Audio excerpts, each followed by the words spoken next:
إن الحمد لله نحمده ونستعينه ونستغفره ونستهديه ونسترشده ونعوذ بالله من شرور أنفسنا ومن سيئات أعمالنا من يهده الله فهو المهتد ومن يضلل فلن تجد له وليا مرشدا وأشهد أن لا إله إلا الله وحده لا شريك له وأشهد أن محمدا عبده وحبيبه ورسوله يا أيها الذين آمنوا اتقوا الله حق تقاته ولا تموتن إلا وأنتم مسلمون يا أيها الناس اتقوا ربكم الذي خلقكم من نفس واحدة وخلق منها زوجها وبث منهما رجالا كثيرا ونساء واتقوا الله الذي تساءلون به والأرحام إن الله كان عليكم رقيبا يا أيها الذين آمنوا اتقوا الله وقولوا قولا سديدا يصلح لكم أعمالكم ويغفر لكم ذنوبكم ومن يطع الله ورسوله فقد فاز فوزا عظيما وبعد عباد الله اتقوا الله فيما أمر وانتهوا عما نهى عنه وزجر وأخرجوا حب الدنيا من قلوبكم فإنه إذا استولى أسر واعلموا أنكم غدا بين يدي الله واقفون ستسألون عن أعمالكم وأقوالكم اللهم يسر لنا الحساب وقنا العذاب برحمتك يا عزيز يا تواب.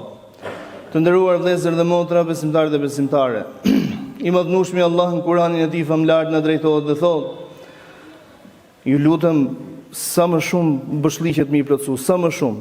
Sot është ditë me shi dhe ka shumë që janë mjashtë. Ju lutem ngushtoni sa të mundeni. I madhnueshmi Allah në Kur'anin e Tij famlar na drejtohet dhe thotë: Ja ejuhalladhina amanu, o ju të cilët keni besuar. Dhe gjithmonë kur drejtohet Allahu xhelle xhelalu me o ju të cilët keni besuar, përgjegjësia shkon diku tjetër. La tuqaddimu bayna yaday Allahi wa rasuli. Pra shkon tek një kategori e veçantë. Mos e anashkaloni Allahun dhe dërguarin e Tij. Mos përparoni dhe mos nxitoni para asaj që ka thënë Allahu dhe I dërguari I Tij, wattaqullah, dhe friksojuni Allahut. Inna Allaha samiun alim, me të vërtetë që Allahu xhelle xhelalu është djues dhe është I gjithë ditur për gjithçka që ti vepron, për gjithçka që ti mendon, për gjithçka që mund të kesh në vetveten tënde.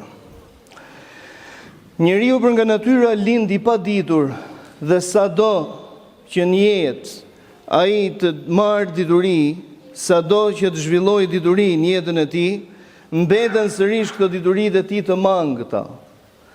Askush nuk mund thojë për njohurinë të cilën e posedon nga njerëzorja, nga arritja njerëzore, se është një dituri fikse, është kështu dhe nuk ndryshon. Përveç kur bëhet fjalë për atë që thot Allahu dhe I dërguari I Tij. Në atë që thot Allahu dhe I dërguari I Tij është ashtu dhe nuk ndryshon, mbetet si e tillë deri në kiamet. Ndaj dhe Allahu pra na drejtohet dhe thot që ju mos I jepni prioritet diçkaje mbi atë që ka shpall Allahu apo I dërguari I Tij. Ndërsa pejgamberi ynë I dashur na është drejtuar dhe ka thënë të gjithë ummeti im, I thtarët e mi, do të hyjnë në xhennet përpos atij I cili refuzon. Ju drejtuan dhe I thanë I dërguari Allahu, dhe kush është ai I cili refuzon? Ai tha: Men ata'ani, kush më bindet mua, ai hyn në xhennet. Dhe kush më kundërshton mua, faqad aba, ai ka kundërshtuar dhe ka refuzuar. Në jetë përballen me situata të ndryshme për diçka të cilën ti nuk e din. Mos mendo se në fenë Allahut nuk gjendet përgjigje për të. Ndaj dhe Allahu subhanahu wa taala na drejtohet në Kur'anin e Tij famlar duke thënë: Fas'alu ahla dhikri in kuntum la ta'lamun. Pyetni ata të cilët dinë për atë që ju nuk e dini. Pyesni ata që dinë, të cilët janë ekspertë dhe asaj fushë për atë që ju nuk dini. Dhe ajo që nuk din njeriu të jeni të bindur se është e shumtë vazhdimisht. Sa më shumë të mësoj njeriu kupton se sa I paditur ai është. Sa më shumë thellohet njeriu në njohuri të ndryshme, aq më shumë kupton se sa i paditur ai është. Ndaj të nderuarit e mi, mos i jep prioritet asgjëje mbi ato që Allahu ka shpallur. Dynjaja dhe njerëzillëku kanë shpikur ligje të ndryshme. Ligje nëpërmjet të cilave kanë synuar për të organizuar sistemin e jetesës njerëzore mbi tokë. Islami është besim. Islami është adhurim me Zotin. Islami është marrëdhënie ndër njerëzore dhe Islami është edeb, është kulturë, është moral. Për të gjitha këto ka folur Allahu dhe ka folur dhe i dërguari i Tij. Ndaj nëse vren se një ligj barazon djalin me vajzën në çështjen e trashëgimisë, dije se Islami diçka tjetër ka vendosur. Nëse vren se në situata të ndryshme, në legjislacione të ndryshme, apo në gjykata të ndryshme, femra e cila ndahet me bashkëshortin e saj, i merr atij gjysmën e pasurisë apo gjysmën e pronës që ai posedon, kjo në Islam quhet e pa bazë. Kjo në Islam quhet me ja marr diçka me të padrejtë, sepse Islami për gjithçka ka vendosur rregulla. Nuk është me ata të cilët thonë se femra është martuar, ka marrë burrin dhe nuk trashëgon asgjë tek nëna dhe baba, pak e vërtet. Por nuk është me legjislacionin i cili barazon sipas dëshirës njerëzore mashkullin dhe femrën në trashëgimi. I ofron femrës jashtëzakonisht të ardhura materiale, që para martesës së saj në ato që ne e quajmë ndryshe si mehri, por dhe në trashëgimin prej bashkëshortit të saj kur ky i fundit ndron jetë, përqindje të cilën ja ka caktuar Allahu sipas formulave të ndryshme me të cilat mund të përballet në jetën e saj, por asesi ti marrësh diçka tjetrit me të padrejtë. Ligjet njerëzore ndryshojnë ndërsa ligji i Allahut subhanahu wa taala është një dhe i pandryshueshëm. Ndaj dhe besimtari prioritet duhet i japi ligjit të Allahut. Të keqes duhet i thoj e keqe edhe në çastin kur është pjesë e asaj të keqe, e ruajna Zot dhe na largo Zot prej të keqes. Të ligës dhe të padrejtës e të paudhës duhet i thoj e tillë, se me legjitimu do të thotë me pranu mohimin e Allahut subhanahu wa taala. Është një lloj si ti thush Zotit që ti që e ke ndaluar këtë nuk i ke ditur gjërat mirë. Të mendosh se në situata të ndryshme Islami si sistem nuk është i volitshëm apo nuk është i duhur për ta jetuar apo është i pamundur për ta jetuar, kjo është një tjetër bindje e gabuar. Njerëzit ankohen për pasojat e shkeljes së Islamit, dhe them për pasojat e shkeljes së Islamit sepse shkelja ka ndodhur më para. Njerëzit ankohen prej imoralitetit tek të njohurit, nuk po them tek të fisshmit, brenda fisit, por po them tek të njohurit. Dhe kjo ka ndodhur se nuk kanë respektuar një normativ të Islamit që quhet ndarja mes dy gjinive, ai sa të jetë mundur, apo jetesa në një shoqëri të shëndosh ku mashkulli është shumë më komod dhe është shumë më pranë hallallit që të jetojë vetëm me mashkullin dhe femra në një shoqëri me femrën. Dhe ankohen më pas se si ndodhi apo se si ishte e mundur që shoku, miku, fqinji e ku ta diun me radhë e bëri një veprim të tillë apo si ran në një gabim të tillë. Po flasim para se të vuajmë pasojat dhe kërkojmë të mos vuajmë pasojat. Duhet të respektojmë legjislacionin islam edhe kur bie ndesh me ligjet e ndryshme njerëzore. Duhet të japim prioritet ligjit islam edhe kur ai bie ndesh me ligjet njerëzore. I pranojmë, i respektojmë, ndoshta edhe të detyruar, por prioritet për ne ka ligji jon islam. Një shoqëri që mund ta ketë miratuar, mund ta ketë pranuar kamatën, interesin e emërtimet të ndryshme që i emërtojnë sipas qefit dhe tekave të tyre, nuk do të thotë se ne si shoqëri islame duhet i pranojmë ato. Ndaj duhet shohim gjithmonë se ku janë zgjedhjet islame, apo çfarë parashikon Islami, apo çfarë ka caktuar Allahu dhe i dërguari i tij për një çështje të caktuar, para se të ndërmarrim veprime dhe të themi se ishim të detyruar apo jemi të detyruar apo nuk mundemi të jetojmë ndryshe. Mundemi të nderuarit e mi. Ndaj dhe Allahu na ka urdhëruar që të jetojmë me këtë fe. Ndaj dhe Allahu na porosit të jetojmë me këtë fe. Kul hadhihi sabili ad'u ila Allahi ala basiratin ana wa man ittaba'ani. Thot Allahu xhelle xhelalu, thuaj, kjo është rruga ime në cilën ftoj.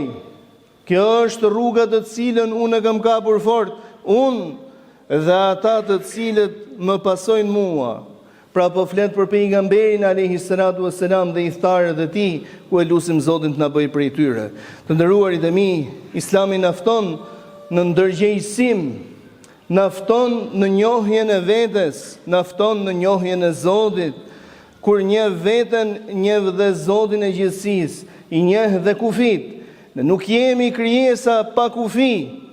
Liria jon është e kufizuar në atë që thot Allahu dhe i dërguari i tij. Dhe ne nuk themi asesi se jemi të lirë të veprojmë çfarë duam, se ne nuk jemi kafsh, madje dhe kafshëve kur i vend disa kufi dhe ata i respektojnë të detyruar ato kufi dhe ato norma.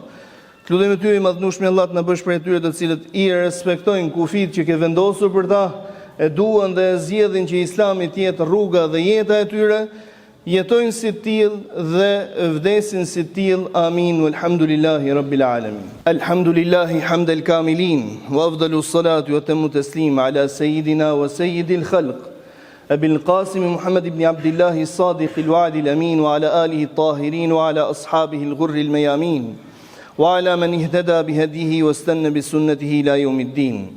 اللهم صل على محمد وعلى آل محمد كما صليت على إبراهيم وعلى آل إبراهيم في العالمين إنك حميد مجيد. اللهم بارك على محمد وعلى آل محمد كما باركت على إبراهيم وعلى آل إبراهيم في العالمين إنك حميد مجيد بر. وارض اللهم عن الأربعة الخلفاء السادة الحنفاء ساداتنا وموالينا الكرام سيدنا أبي بكر وعمر وعثمان وعلي. وارض اللهم عن سائر الصحابة والتابعين وتابعيهم بإحسان إلى يوم الدين. اللهم آمين. Të nderuarit e mi, kur themi gjithçka që ka thënë Allahu dhe i dërguari i tij, kemi parasysh orientimet hyjnore dhe jo përzgjedhjet njerëzore. Pejgamberi i Zotit alayhi salatu wassalam është njeri, por në fenë e Allahut nuk flet me njerëzillogun e tij, por flet me profecinë. Ndërsa në çështjet e dynjas, në çështjet e dynjallikut, është njeri sikurse të gjithë njerëzit e tjerë. Në betejën e Bedrit, pejgamberi i Zotit sallallahu alaihi wasallam zgjedh një pozicion të caktuar në atë fushë betejë. Sahabët kishin mendime të ndryshme, ndaj duke vrejtur pejgamberi alayhi salatu wassalam një lloj pak kënaqësie në mimikën e tyre, por nuk reagonin në shenjë respekti ndaj pejgamberit. Ju drejtua dhe tha njërit prej tyre që e vuri re, Hubab ibn al-Mundhir radhiyallahu anhu, dhe i thotë: Hubab, a mos keni ndonjë mendim ndryshe? I thotë: po, i dërguari i Allahut, por pasi të bëj një pyetje. Kjo të cilën ti thua, a është urdhër prej Allahut apo është taktik lufte që ti kërkon ta përdorësh dhe ta zbatosh?